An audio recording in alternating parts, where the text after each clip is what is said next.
한국을 제1의 주적 적대국으로 간주해라라는 지시까지 내리면서 북한에 지금 여러 가지 변화들이 나타나고 있는데, 자 그러면 왜 김정은이 두 개의 국가를 주장을 했을까? 저는 김정은이 오히려 지금의 어떤 통치 상황이나 굉장히 위협을 느끼고 있는 것이 아닌가. 남조선을 해방시키는 그 통일혁명 가업을 완수하기에는 이제 한계가 있다라고 분명히 인지를 한 겁니다. 자신의 정권, 즉 북한 체제만 어떻게 하면 유지할 수 있을까? 거기에 이제 올인을 하는 거죠. 자기들의 북한에 대해서는 관심 갖지 말라라는 거거든요. 근데 저는 그런 부분들이 한편으로 이 김정은의 어떤 두려움 속에서 나온 조치이지 않을까라고 생각을 합니다.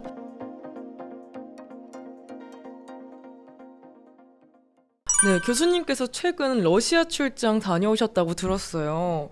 현재 러시아 분위기 어떤가요? 러시아 지금 우크라이나와 전쟁하고 있는 상황이니까 전시 지역이라고 할 수가 있는데, 제가 다녀온 러시아 지역은 극동 지역입니다. 블라디보스토크, 우리가 흔히 이제 연해주라고 얘기하는 곳인데, 여기에는 해외 파견 노동자로 북한 건설 노동자들이 파견되어 있습니다. 사실 해외에 있는 모든 북한 노동자들은 다 본국으로 돌아갔어야 했습니다. 2019년 12월까지가 기한이었는데, 북한이 대북 제재를 받으면서 2019년 12월까지 전 세계에 있는 모든 북한 출신 노동자들의 노동은 금지되었기 때문에 북한으로 돌아갔어야 했는데, 그때 딱 코로나가 겹친 거죠. 그래서 가지 못하고 남아있는 사람들도 있었고, 또 북한이 이제 최근에 러시아와 관계가 급진전되면서 쿠르스크 지역에 실제로 전투병도 파병을 했고, 앞으로 이 재건 복구를 할 이제 건설 인력도 파견한다라고 지금 협상을 했지 않습니까? 그러다 보니까 이 극동 지역 블라디보스토크에는 여전히 북한 노동자들이 많이 남아 있습니다. 그들에게 어떤 지원을 위해서 저희가 남아 있습니다. 그래서 그들과 저희가 어떤 좀 일이 있어서 출장을 가게 됐는데요. 사실 지금 러시아로 갈 수 있는 길이 막혀 있습니다. 네, 직항이 다 끊겼기 때문에 원래는 인천이나 부산 우리 대한민국 어디에서도 블라디보스토크에 가는 비행기가 한 3시간이면 날아갔는데, 지금 직항이 끊겨서 제가 그동안 이 블라디보스토크에 가기 위해서 여러 길을 다 다녀왔습니다. 일단 첫 번째는 배를 타고 한번 가봤습니다. 동해에서. 근데 이게 거의 30시간 이상, 거의 30시간 이상 걸리기 때문에 너무 힘들어서 갈 수가 없고, 또 이게 매일 있는 게 아니고 일주일에 한두 편 정도밖에 없어서 배의 시간을 맞추기는 어려웠습니다. 그리고 제가 두 번째로 선택했던 것이 바로 몽골 길이었습니다. 몽골에 가서 그 러시아 국경을 넘어서 거기에서 그 러시아에 가게 되면 우리 바이칼 호수가 아주 유명한데, 그 바이칼 호수가 있는 울란 우데라는 지역이 있습니다. 거기에서 국내선을, 러시아 국내선이죠. 러시아 국내선을 타고 또 블라디보스토크까지 가는 그런 여정도 한번 가봤는데, 이건 역시도 너무 지금 여정이 길잖아요.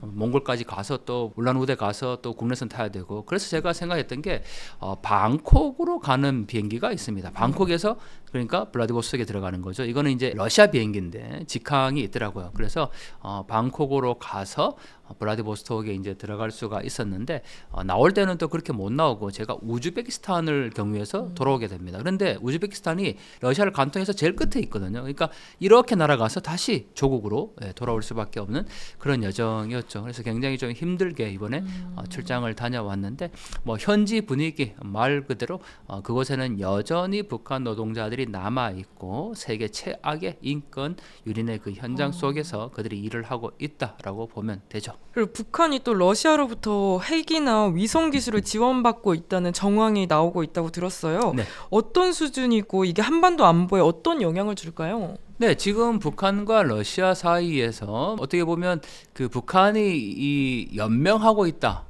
라고 해도 과언이 아닌데, 바로 러시아의 지원 때문에 지금 그나마 이렇게 연명하고 있다, 이렇게 표현할 수 있을 것 같아요. 북러 간의 상호협정을 지금 체결을 했고, 그 어느 때보다 가장 긴밀한 외교적 관계를 형성을 하고 있습니다. 일단 러시아는 지금 우크라이나 전쟁을 하고 있고, 그 전쟁 중에 가장 필요한 것이 바로 전투병이었을 겁니다. 그 전투병을 북한이 파병을 해줬고, 이 쿠르스크 지역에서 용맹한 병사였다라고 푸틴이 극찬할 정도였으니까 얼마나 많은 이 북한 병사들이 그 현지에서 목숨을 잃었을까 알기내 볼 수 있는 대목이죠. 그러한 핏값으로 사실 지금 김정은이 받을 수 있는 것은 자신의 통치를 유지하기 위한 핵기술 이전이라고 볼 수가 있습니다. 북한이 지금 정찰 위성이나 핵기술 발전, 핵기술에 있어서 늘 지금 완성하지 못하는 그런 상황인데, 그러한 모든 부분들을 지금 러시아로부터 받을 수밖에 없는 상황이고, 이 위성 기술 역시 정찰 위성 이게 지금 몇 번 실패했지 않습니까? 그런데 이 마지막에 어떤 그런 기술들을 지금 러시아로부터 이전받겠다라는 게 아마 김정은의 보관인 것 같습니다. 중요한 거는 결국 그 전장터에서 피를 흘리며 목숨을 잃어간 수많은 청년들의 그 피값으로 지금 김정은이 또 다른 핵무기와 위성을 개발하고 있다라는 거죠. 즉 자신의 정권 유지를 위해서 이와 같이 군사적인 무게만 혈안이 되어 있는 김정은의 이 포악함을 다시 한번 볼 수 있을 것 같은데요. 뭐 이것뿐만 아니죠. 지금 또 이 북한과 러시아 사이에는 사실 육로가 개통되어 있지 않습니다. 네. 중국과 북한 사이에서는 뭐 신의주 단동철도라든지 또 지안 만포라든지 두만강 지역의 남포 또 도문 뭐 다리라든지 이렇게 육로가 많이 개설이 되어 있는데 지금 러시아 핫산 지역과 이쪽 북한의 두만강역 지역에는 기차만 있거든요. 육로가 개통되지 않았는데 그 육로 다리를 짓겠다라고 얼마 전에 착공식을 했습니다. 그 정도로 지금 이 북러 간의 관계가 긴밀하게 이루어지고 있는 상황이라서 뭐 김정은은 지금 오로지 여기에 지금 올인할 수밖에 없는 그런 모습인 거죠. 근데 그럼 김정은이 이렇게 러시아로 받은 그런 기술들이 실질화돼서 저희한테 위협이 될 가능성은 얼마나 될까요? 사실 이 러시아와 우크라이나 전쟁에 북한이 파병했다라는 것은 실전 경험을 쌓았다는 점에서 굉장히 주목할 만한 일입니다. 사실 이 남북한 모두가 뭐 군사훈련 평시에도 우리가 항상 이 군사훈련을 하고 있지만 북한군은 이번에 우크라이나 전쟁에 실제로 전투병을 파병을 한 거고 거기에서 실전 경험이 있다라는 거죠. 그런 점에서 본다면 우리 한국의 위협이 될 수밖에 없는 거고 또 하나 이 전쟁의 양상이 달라진 것을 바로 경험했지 않습니까? 예를 들면 우크라이나는 드론 체계화된 무기를 갖고 공격을 했고 또 거기에 방어 시설이라든지 또는 뭐 이 북한군이 실제로 그 육군의 보병 수준에서 지금 전투를 치른 거죠. 그런 점에서 보면 굉장히 많은 전투 경험들을 지금 이번에 축적했을 것이다라고 볼 수밖에 없을 것 같고 또 특수병과의 이 특전사의 요원들이 많이 이제 파병을 했다라고 얘기를 하니까 뭐 실제로 정말 남북한 간의 어떤 군사적 충돌이 발생했을 때 이번 전투 경험은 굉장히 우리에게 위협이 될 수밖에 없는 상황입니다. 더군다나 뭐 그런 부분들도 다 이제 차치하더라도 가장 중요한 거는 앞서 잠시 말씀드렸지만 러시아로부터 받는 그 군사 무기의 기술 이전 이런 부분들은 뭐 대한민국의 직접적인 위협이 될 수밖에 없기 때문에 우리가 이 러시아 우크라이나 전쟁에 북한군의 파병을 관심 있게 둘 수밖에 없는 부분들이고 이게 결국은 남의 나라 전쟁이 아니라는 거죠. 예, 그런 점에서 우리가 좀 관심을 둘 필요가 있는데 뭐 한국의 대선 상황들 또 지금 이제 새 정부 들어서고 뭐 정책의 대북 정책의 방향들이 조금씩 바뀌다 보니까 심지어는 이 북한군 병사가 우크라이나 지금 포로로 잡혀 있는데 그 2명의 북한군 병사에 대해서 지금 뭐 전혀 언론에 지금 노출되지 않고 있지 않습니까? 불과 뭐 대선 전 한 달 전만 하더라도 계속해서 그 어떤 이 포로들의 상황이라든지 2명 포로에 대한 상황이라든지 심지어는 인터뷰까지 국내 언론에 공개된 적이 있는데 지금은 전혀 거기에 대해서 관심을 두지 않다라는 거죠. 인도주의적 관점에서 보더라도 굉장히 의미가 있는 부분들인데 그 북한군 포로 2명은 북한으로 돌아가면 목숨을 담보하기 어렵습니다. 왜냐하면 이미 한국의 뭐 국회의원이나 한국과 국정원 측과 이 접촉을 했기 때문에 언론 인터뷰도 했고 그래서 돌아가면 뭐 실제로 본인들이 돌아가고 싶지 않다라고까지 얘기했기 때문에 북한에 돌려보내는 건 정말 사지로 내모는 건데 우리 정부가 다시 한번 좀 관심을 두고 그들을 한국으로 무사히 좀 데리고 올 수 있으면 좋겠습니다. 네, 러시아 건설 현장에서 북한 노동자들이 포착됐다고 들었어요. 네. 그럼 이 북한 노동자분들은 어떤 상황에 처해 있는 걸까요? 네, 이 북한 노동자들의 뭐 주 임무라고 해야 될까요? 사실 극동 지역과 또 지금 전쟁을 치르고 있는 지역은 사실 전혀 다릅니다. 왜냐하면 극동 지역은 우크라이나 전쟁 상황과는 굉장히 먼 거리죠. 여기에 나와 있는 북한 노동자들은 물론 이제 해외 파견 노동자라는 점에서는 동일합니다. 뭐 김정은의 통치 자금을 마련하는 그 충성의 외화벌이라는 점에서는 동일하지만 이 연해주, 블라디보스톡을 중심으로 하는 이 지역에 나왔던 북한의 건설 노동자들은 말 그대로 이 지역의 어떤 그 건설, 예를 들면 뭐 아파트라든지 이런 걸 이제 짓기 위해서 뭐 아파트라든지 대규모 상업시설이라든지 이런 대규모 건물을 짓기 위해서 나온 그야말로 건설 노동자들이었고 또 한쪽에서 지금 뭐 크리스쿠나 이쪽 이제 전쟁 지역에서 만약에 북한의 건설 노동자들이 포착이 됐다면 이들은 전쟁 이후의 복구, 재건 과정에서 지금 투입이 됐다라는 거죠. 그런 점에서 보면 군사적 목적이 분명히 또 있을 것도 같은데 중요한 거는 결국 뭐 극동 지역이나 우크라이나 아니면 전쟁 지역에 있는 이 북한 노동자들 모두 목적은 김정은의 통치 자금, 충성의 외압이라는 입장에서는 뭐 동일한 상황일 것 같습니다. 그렇지만 이들이 처해 있는 그 노동 현장은 정말 너무나도 열악하거든요. 제가 현장에서 직접 가서 만나보면 뭐 아침에 새벽부터 시작해서 밤이 늦도록 뭐 새벽 2시까지도 일하는 것을 제가 확인할 수가 있었는데 뭐 일하면 정당한 뭐 임금을 받아야 되지 않습니까? 그런데 정당한 임금조차 받지 못하고 또 그 열악한 환경 속에서 뭐 안전 장비 하나 제대로 갖추지 못하고 그렇게 맨손으로 일을 하고 있는 모습들을 저도 영상으로 많이 이제 담아오기도 했었는데요. 그러한 이 인권 유린이 바로 김정은의 통치 자금으로 활용하기 위해서 사용되고 있다라는 점은 우리가 꼭 주목해야 될 부분들이고, 왜 북한 문제에 이제 관심을 갖느냐? 바로 열악한 상황에 놓여 있는 수많은 사람들이 있다라는 건데, 그 중에 하나가 바로 이 해외 파견 북한 노동자들이라는 거죠. 말 그대로 뭐 이 해외 파견 북한 노동자들을 한국에서 뭐 월남전에 파견했던 그분들과 또 비교하시는 그런 사례도 있기는 한데, 저는 전혀 다르다고 봅니다. 왜냐하면 정당한 임금도 제대로 받지 못하고 그 열악한 상황에서 정말 살아가고 있는데, 뭐 김정은의 통치 자금 오로지 그 하나만을 위해서 뭐 가족과 헤어져서, 그리고 일단 자유가 없잖아요. 자기가 뭐 다시 조국에 돌아가고 싶어도 갈 수도 없는 상황인 거고, 또 철저하게 그 감시와 통제된 사회에서 통제된 상황에서만 이 생활하고 있기 때문에 한국의 상황과는 좀 많이 다르다라는 점을 꼭 말씀드리고 싶고, 그런 점에서 우리가 그들에 대한 관심을 좀 가질 필요가 있을 것 같습니다. 김정은이 한국을 별개 국가로 규정하면서 남조선 해방에 관심이 없다고도 말을 했어요. 네. 이 발언의 배경이 뭘까요? 네, 김정은이 이 두 개의 국가를 주장하면서 뭐 조국, 통일, 삼천리 금수강산 8천만 결이라는 단어도 쓰지 말라라고 지시를 했습니다. 더군다나 한국을 제1의 주적 적대국으로 간주해라라는 지시까지 내리면서 뭐 북한에 지금 여러 가지 변화들이 나타나고 있는데 좀 유치한 변화입니다. 예를 들면 뭐 북한도 일기예보를 하는데 그 일기예보상에 한국의 모습을 완전히 그냥 없애버린다든지, 또 제가 얼마 전에 이 북한 지도를 하나 입수를 했는데요. 예전에 김정일 시대에 만들어진 지도에 보면 이렇게 쓰여 있습니다.